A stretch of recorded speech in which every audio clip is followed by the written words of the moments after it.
Салам достор, каналыма кош келиңиздер. Бүгүн сиздер менен балыкты духовкада бышырабыз. Андай даамдуу, сонун болуп бышат. Ушул жол менен бышырсаңыздар, сиздерге сөзсүз түрдө жагат деген ойдомун. Видеонун соңуна чейин карап, мен менен бирге болуңуздар. Анда эмесе кеттик. Эң биринчи биз балыкка арналган соус жасап алабыз. Ал үчүн бизге оливка майы керек болот. Андан кийин паприка жана кара мурт салабыз. Чеснокту майдалап салып алабыз.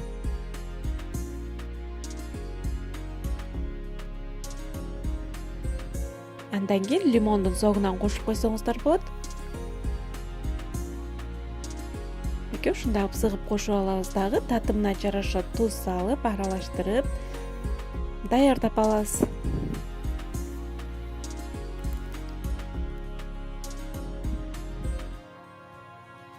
Мынакей биздин соусубуз даяр болуп калды. Андан кийин балыкты жууп, тазалап, ичиндеги бардык нерселерин алып, ушундай кылып даярдап алабыз дагы. Андан кийин ушундай кылып бычактын жардамы менен аягына чейин кеспей, кичине балыктын үстүнөн кичине тешикчелерди жасап алабыз. Мынакей ушундай кылып жасап алдык. Бул менде скумбрия балыгы. Сиздер болсо кандай балыкты жакшы көрөсүздөр?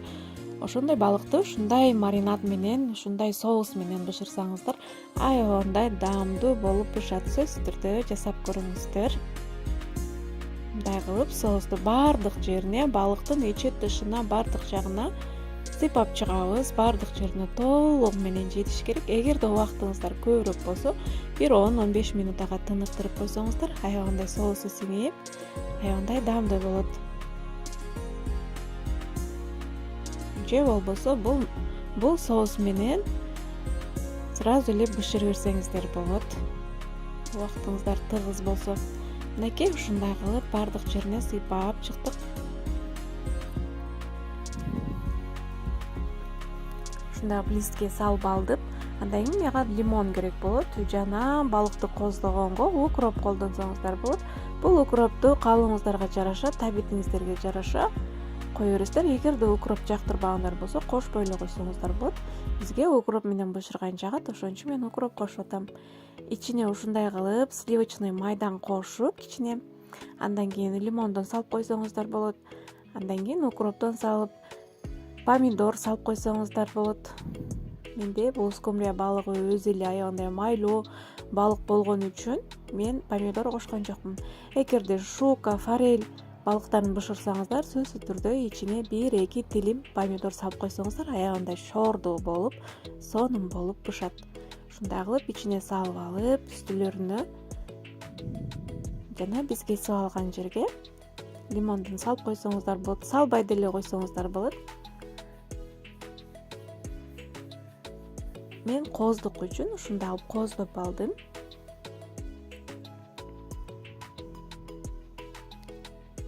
Мынакей биздин балыгыбыз даяр болду.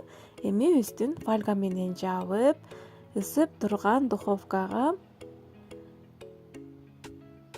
200-220 градуста 40-45 минутта бышырып аласыздар.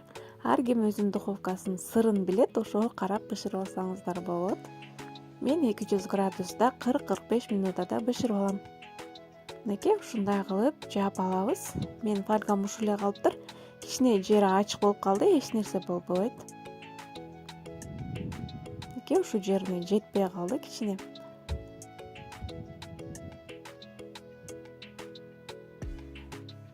Эми духовкага салып бышырып алабыз.